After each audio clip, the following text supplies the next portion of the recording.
Salam sejahtera dan salam Malaysia Madani. Bersama saya Javinia Jimlajim dalam Berita Pagi Sabah edisi Ahad 8 Disember 2024. Kerajaan Persekutuan menerusi Kementerian Peralihan Tenaga dan Transformasi Air Petra meluluskan 82 projek dengan kos keseluruhan 8.5 bilion ringgit peruntukan pembangunan sehingga Rolling Plan 4 RP4 Rancangan Malaysia ke-12 RMK ke-12 bagi negeri Sabah. Timbalan Perdana Menteri Datuk Seri Fadillah Yusof berkata daripada jumlah itu, 53 projek secara geran langsung melibatkan projek berkaitan sumber air, tebatan banjir dan hakisan pantai, pengukuhan sistem penghantaran bekalan elektrik Sabah serta projek bekalan air. Sementara 29 projek secara pinjaman melibatkan projek penyediaan sistem bekalan air dan perkhidmatan pembentungan. Datuk Fadillah yang juga Menteri Petra menyatakan demikian kepada media selepas majlis penyerahan projek siap Petra kepada Kerajaan Negeri Sabah di Pusat Konvensyen Antarabangsa Sabah SICC Kota Kinabalu. Untuk negeri Sabah, jumlah peruntukan semasa di bawah RP4 RM ke-12 pada 2024 adalah berjumlah 674.4 juta ringgit.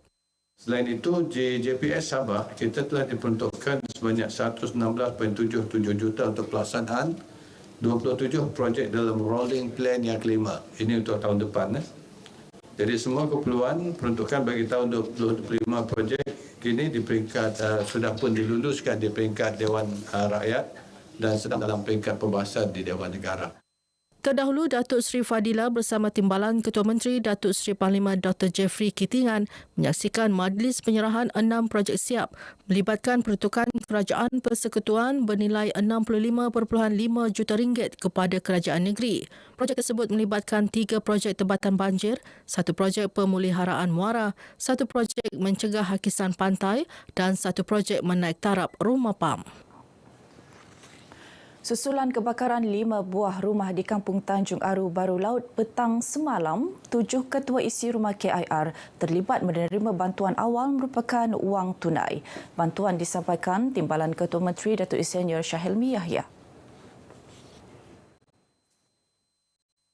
Datu Sahelmi yang juga Ahli Parlimen Putatan berkata penduduk terlibat akan ditempatkan di Pusat Pemindahan Sementara PPS Sembulan selain di rumah keluarga terdekat.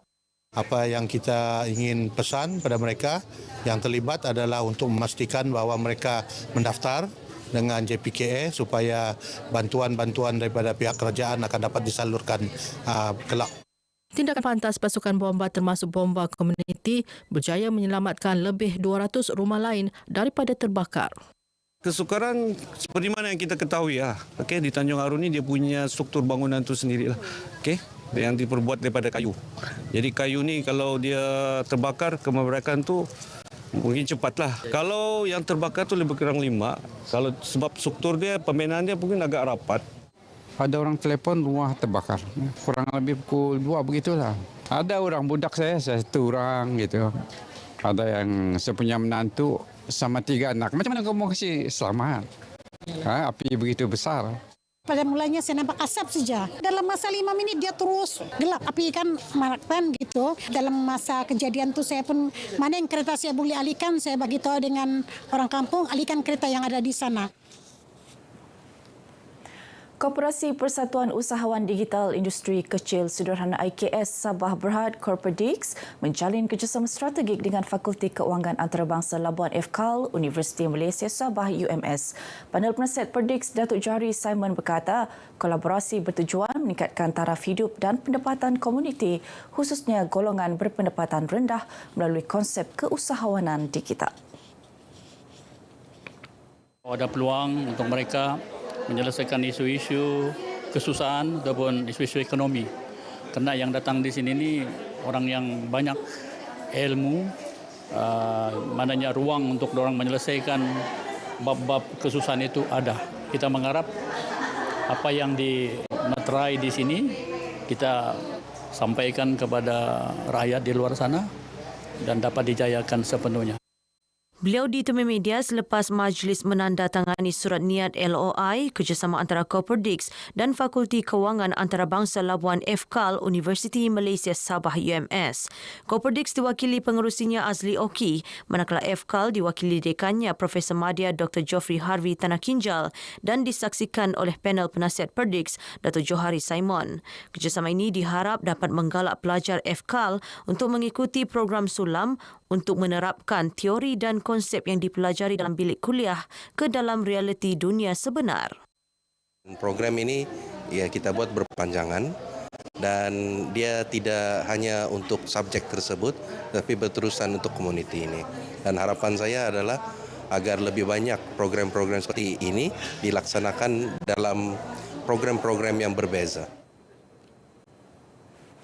Jawatan Kuasa Kampung perlu melibatkan golongan belia dalam pelbagai aktiviti yang dilaksana. Ia penting bagi mengelak golongan berkenaan terlibat dalam aktiviti tidak berfaedah. Ahli Parlimen Kalabakan Dato' Andi Muhammad Suryadi Bandi juga mahu golongan belia sentiasa mencontohi akhlak Rasulullah ke arah membentuk kepribadian terpuji.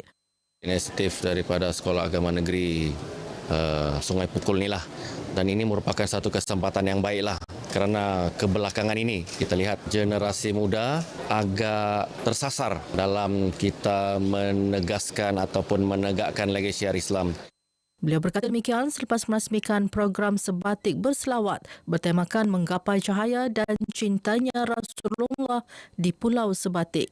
Program bertujuan menyemai rasa cinta dan kasih kepada junjungan besar Nabi Muhammad selain menjadi wadah dakwah kepada golongan muda. Program dihadiri Mufti Kerajaan Negeri Sabah Datuk Bongsu Aziz Jaafar ini turut diimarakan dengan persembahan qasidah oleh kumpulan qasidah Al-Isra'. Lebih 500 peserta melibatkan penjawat awam negeri, badan berkanun, pihak berkuasa tempatan serta syarikat berkepentingan kerajaan negeri menyertai Integrity Framework 2024. Program anjuran bahagian integriti dan governance negeri Sabah dan Kementerian Belia dan Sukan Sabah ini diadakan di Taman Awam Teluk Likas, Kota Kinabalu. Berucap merasmikan penutupan acara, Setiausaha Kerajaan Negeri, Datuk Seri Panglima Safar Untong berkata, ia merupakan salah satu strategi meningkatkan kesedaran awam mengenai kepentingan integriti. Selain itu, meningkatkan kesedaran penjagaan kesihatan agar penjawat awam dapat memberi perkhidmatan berkualiti. Ia sekaligus menjadikan Sabah sebagai pelopor, peneraju dan penanda aras dalam pengurusan governance, integriti dan anti rasuah GIA. Beliau berharap acara berkenaan dianjurkan lebih kerap agar mesej integriti dan aspirasi kerajaan dapat disebar luas kepada golongan sasar secara lebih santai. Karnival Bola Sepak Bawah 12 tahun Grassroots Terbuka Sabah berupaya menjadi platform pembangunan bola sepak negeri selain mencungkil bakat baharu sukan berkenaan. Adun Pantai Dalit Datuk Jasni Daya berkata, karnival itu juga sebagai persediaan Sabah menjadi negeri dominan pesada bola sepak negara. Kita harap kita dengan ada juga kita punya technical expertise, kita punya coaches daripada SAFA yang sama-sama memantau dan melihat pertandingan kali ini. Kita harap kita boleh mengenal pastilah talent-talent yang ada di peringkat grassroots ini yang kita boleh bawa ke peringkat yang lebih tinggi. Datuk Jasni yang juga Bendahari Persatuan Bola Sepak Sabah SAFA berkata demikian kepada pemberita selepas merasmikan Karnival Bola Sepak di Padang Intan, Kampus Sabah. Menurutnya, karnival ini wajar diteruskan pada masa hadapan kerana mampu mendatangkan impak positif kepada peserta dengan mengamalkan gaya hidup sihat selain membentuk jati diri. Sementara itu, pengerusi penganjur karnival Rijahan Alia Prah berkata, kehadiran teknikal akar umbi SAFA memberi peluang kepada peserta mempamerkan bakat untuk dipilih ke peringkat lebih tinggi. Tujuan utama adalah memberi peluang kepada anak-anak di bawah umur 12 tahun grassroots untuk mereka menampilkan bakat dan juga seterusnya mempermudahkan SAFA mencungkil bakat-bakat baru ini. Jadi kita memberikan ruang kepada SAFA, membantu SAFA untuk mereka mengenal pasti bakat-bakat yang baru. Sebanyak 40 pasukan menyertai karnival bola sepak ini. Baik, sekian paparan berita pagi Sabah kali ini. Menyusul selepas ini berita pagi Sarawak. Dari sungai hingga segara, Palestin pasti merdeka.